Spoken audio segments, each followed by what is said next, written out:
Hello നമസ്കാരം. എല്ലാവരും സുഖമായിരിക്കുന്നെന്ന് വിചാരിക്കുന്നു. അപ്പോൾ ഇന്നൊരു ഞണ്ട് കറിയാണ് കേട്ടോ ഉണ്ടാക്കുന്നത്. അപ്പോൾ ഇന്ന് ഞണ്ട് കറി ഒരു മൺചട്ടിയിലാണ് ഉണ്ടാക്കുന്നത്. പോയ പ്രാവശ്യം നാട്ടിൽ പോയിട്ട് വന്നപ്പോൾ വാങ്ങിച്ചുകൊണ്ട് വന്ന ചട്ടിയാണിത്. അപ്പോൾ ഇത് അതിനെ നമ്മൾ ഞണ്ട് കറിക്ക് വേണ്ടിയിട്ട് ഒരു മസാലയാണ് ഉണ്ടാക്കുന്നത്. അതിന് വേണ്ടിയിട്ട് കുറച്ച് വറ്റൽമുളക്, കുറച്ച് ജീരകം, കുറച്ച് കുരുമുളക്, ഇതെല്ലാം കൂടി ഇട്ടിട്ടൊന്ന് ചട്ടിയിൽ എണ്ണയില്ലാണ്ടൊന്ന് ചൂടാക്കി എടുക്കുകയാണ്.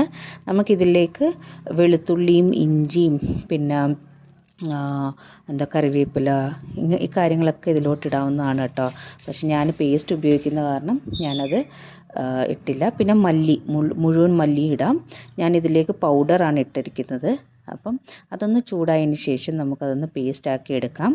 അതിന് ശേഷം അതേ ചട്ടിയിലേക്ക് തന്നെ കുറച്ച് എണ്ണ ഒഴിച്ചിട്ട് കുറച്ച് പെരുംജീരകം ഇടുക.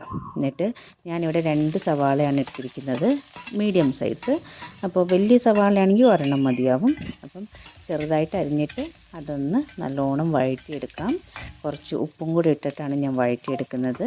ആസ് യൂഷ്വൽ ആ വെള്ളത്തിൻ്റെ കണ്ടൻറ്റ് ഒന്ന് പോകാൻ വേണ്ടിയിട്ടാണ്. അപ്പോൾ അതും കൂടി ഇട്ടിട്ട് നല്ലോണം ഒന്ന് വഴറ്റിയെടുക്കാവുന്നതാണ്. അതിന് ശേഷം ഞാൻ ആദ്യമേ പറഞ്ഞ് ഞാനിവിടെ പേസ്റ്റാണ് ഉപയോഗിക്കുന്നത്, ജിഞ്ചർ ഗാർലിക്കിൻ്റെ. അപ്പോൾ അതൊരു സ്പൂണും കൂടി ഇട്ട് കൊടുക്കുകയാണ്. അപ്പോൾ അതിൻ്റെയും കൂടി ഒരു പച്ചമണം പോയതിന് ശേഷം നമ്മൾ ഒരു തക്കാളി, മീഡിയം സൈസ് തക്കാളിയും കൂടി ഇടുന്നുണ്ട്. അപ്പോൾ ഇത് നല്ലോണം ഒന്ന് വഴണ്ട് വന്നതിന് ശേഷമാണ് തക്കാളി ഇടാൻ പോകുന്നത് കേട്ടോ.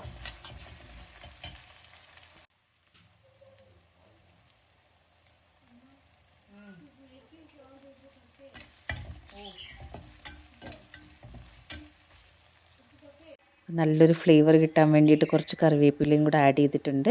അതിലേക്ക് 2 ചെറിയ തക്കാളിയും കൂടെ ആഡ് ചെയ്യുന്നുണ്ട്. ആദ്യമേ പറഞ്ഞ പോലെ വലിയ തക്കാളി ആണെങ്കിൽ 1 മതി, ചെറുതാണെങ്കിൽ 2 തക്കാളി. അപ്പോൾ ഇറ്റ് ഡിപ്പെൻസ് നമുക്ക് കയ്യിൽ എത്രയാണോ ക്രാബ് ഉള്ളത് അതിനനുസരിച്ചാണ്. ഞാനിന്ന് 1 കിലോ ക്രാബാണ് ഇടുന്നത് കേട്ടോ. അപ്പോൾ അതിനുള്ള കൂട്ടാണ് ഇപ്പോൾ ഇത്.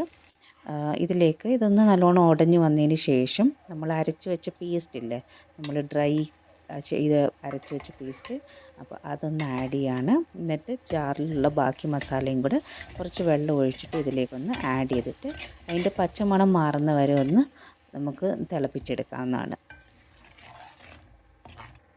അപ്പോൾ ഈ മസാലയൊക്കെ നല്ലോണം തിളച്ച് വന്ന് പച്ചമണം മാറിക്കിട്ടിട്ടുണ്ട്. ഇതിലേക്ക് നമ്മൾ എടുത്ത് വെച്ച ക്രാബ് ഒന്നൊന്നായിട്ട് ചേർത്ത് കൊടുക്കാം.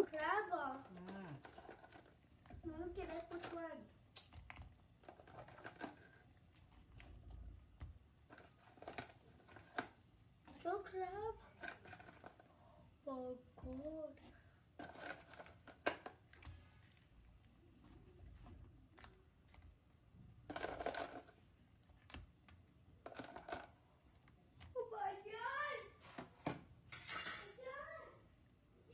അപ്പോൾ നമ്മളെല്ലാം ക്രാബ് ഇട്ടതിന് ശേഷം ഒന്ന് ഇളക്കി കൊടുത്തതിന് ശേഷം അടച്ച് വെച്ച് വേവിക്കുക.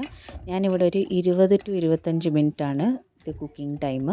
അപ്പോൾ 25 മിനിറ്റ് കഴിഞ്ഞതിന് ശേഷം നമ്മുടെ ക്രാബ് നല്ലോണം വെന്ത് വറ്റിയിട്ടുണ്ട്. അപ്പോൾ കുറച്ച് ഗ്രേവി ആയിട്ടാണ് ഞാൻ എടുക്കുന്നത്. ഇല്ലെങ്കിൽ നിങ്ങൾക്ക് ഇത് നല്ലോണം വറ്റിയെടുക്കണമെങ്കിൽ ഇനിയും കുറച്ചുകൂടെ നേരം വെച്ച് വറ്റിപ്പിക്കാം. അപ്പോൾ ഇത് നല്ല ടേസ്റ്റ്, ആവശ്യത്തിനുള്ള ഉപ്പൊക്കെ ഇട്ടിട്ട് കുറച്ചുകൂടെ കറിവേപ്പില ഇടുകയാണ്. നല്ല ടേസ്റ്റാണ്, നല്ലൊരു മണമാണ് വീട് മൊത്തം. ഞാൻ ഗ്യാസൊക്കെ ഓഫ് ചെയ്തിട്ടുണ്ട്. ഇതൊന്ന് അടച്ച് വെക്കുകയാണ്. അപ്പോൾ അടുത്ത വീഡിയോയിലൂടെ കാണാം കേട്ടോ.